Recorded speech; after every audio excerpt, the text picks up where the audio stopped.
tell you, when I listen to Osley, I know the future of our country is bright. So it is so good to be back in Selma, and I want to say on behalf of the second gentleman and me, it is a privilege to be with so many extraordinary leaders, members of Congress, members of our administration, dedicated activists, and dear friends. So before I begin today, I must address the humanitarian crisis in Gaza. What we are seeing every day in Gaza is devastating. We have seen reports of families eating leaves or animal feed, women giving birth to malnourished babies with little or no medical care, and children dying from malnutrition and dehydration. As I have said many times, too many innocent Palestinians have been killed. And just a few days ago, we saw hungry, desperate people approach aid trucks, simply trying to secure food for their families after weeks of nearly no aid reaching northern Gaza. And they were met with gunfire and chaos. Our hearts break for the victims of that horrific tragedy and for all the innocent people in Gaza who are suffering from what is clearly a humanitarian catastrophe. People in Gaza are starving. The conditions are inhumane. And our common humanity compels us to act. As President Joe Biden said on Friday, the United States is committed to urgently get more life-saving assistance to innocent Palestinians in need. Yesterday, the Department of Defense carried out its first airdrop of humanitarian assistance, and the United States will continue these airdrops. And we will work on a new route by sea to deliver aid. And the Israeli government must do more to significantly increase the flow of aid. No excuses. They must open new border crossings. They must not impose any unnecessary restrictions on the delivery of aid. They must ensure humanitarian personnel, sites, and convoys are not targeted. And they must work to restore basic services and promote order in Gaza so more food, water, and fuel can reach those in need. As I have said repeatedly since October 7, Israel has a right to defend itself. And President Joe Biden and I are unwavering in our commitment to Israel's security. Hamas cannot control Gaza. And the threat Hamas poses to the people of Israel must be eliminated. Hamas is a brutal terrorist organization that has vowed to repeat October 7th again and again until Israel is annihilated. Hamas has shown no regard for innocent life, including for the people of Gaza, who have suffered under its rule for almost 2 decades. And Hamas still holds dozens of hostages for nearly 150 days now. Innocent men and women, including American citizens, who were brutally taken from their homes and from a concert. I will repeat, the threat of Hamas poses to the people of Israel must be eliminated. And given the immense scale of suffering in Gaza, there must be an immediate ceasefire. Or at least the next 6 weeks, which is what is currently on the table. This will give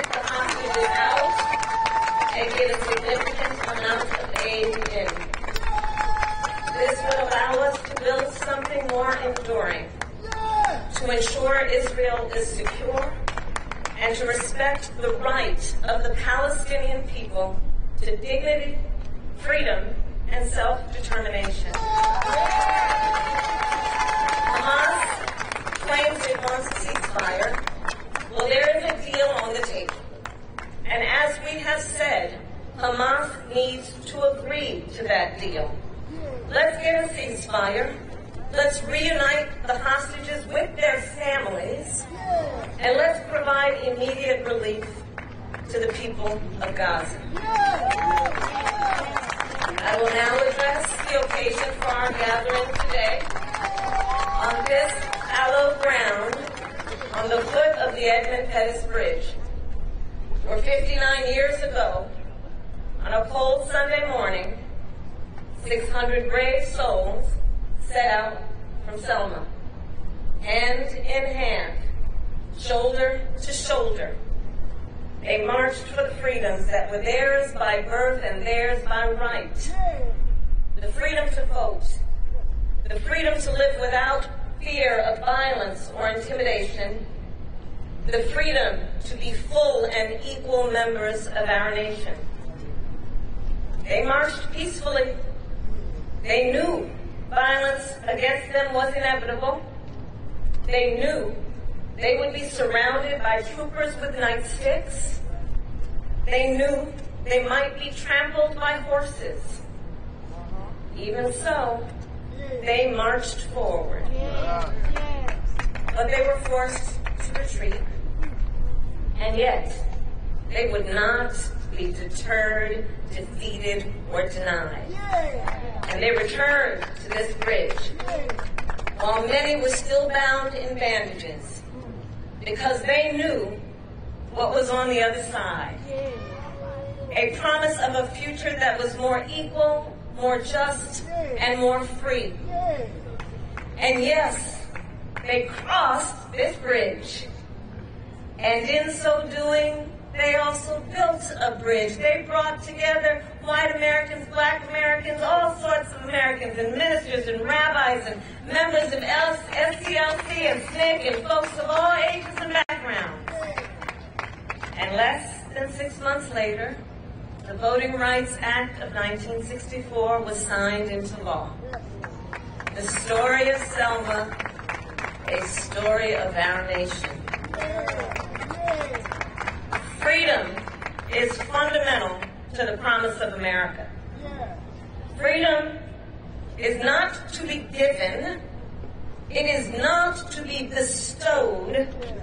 It is ours by right.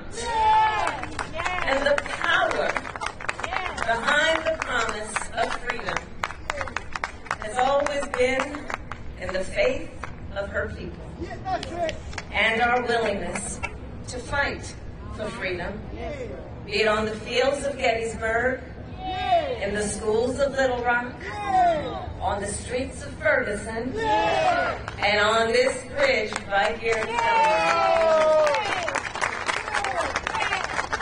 And today we know our fight for freedom is not over, because in this moment we are witnessing a full-on attack on hard-fought, hard-won freedoms. Starting with the freedom that unlocks all others, the freedom to vote, the sacred freedom to vote. Today, in states across our nation, extremists pass laws to ban drop boxes, limit early voting, and restrict absentee ballots. In Georgia, extremists passed a law to even make it illegal to give people food and water for standing in line to exercise their civic duty and right to vote. I ask the friends here, Rev, whatever happened to love thy neighbor? The hypocrisy abounds.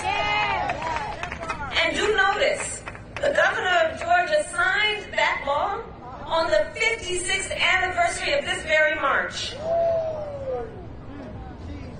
Across our nation, extremists attack the integrity of free and fair elections, causing a rise of threats and violence against poll workers.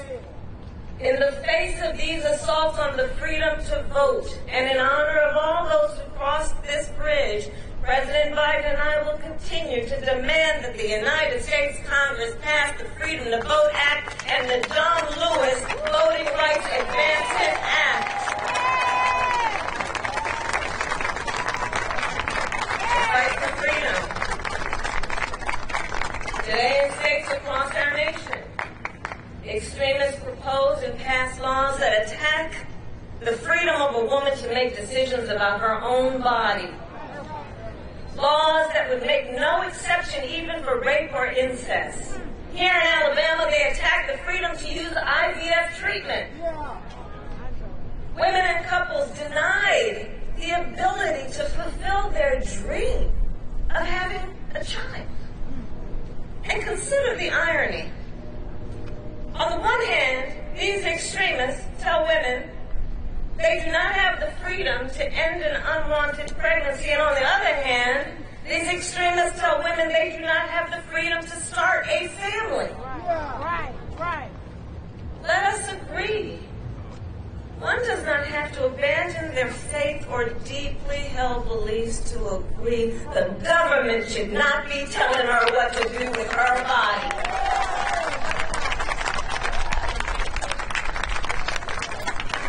Fight for freedom. That every person in our nation has the right to be free from the horror of gun violence. And yet today, these extremists stand by and refuse to pass reasonable gun safety laws to keep our children and places of worship safe. Freedom.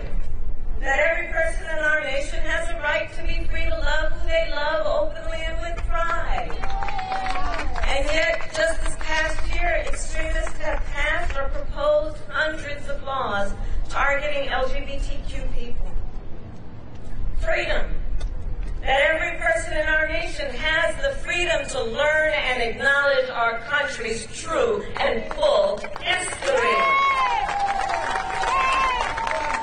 And yet today, extremists pass book bans in this year of our Lord 2024.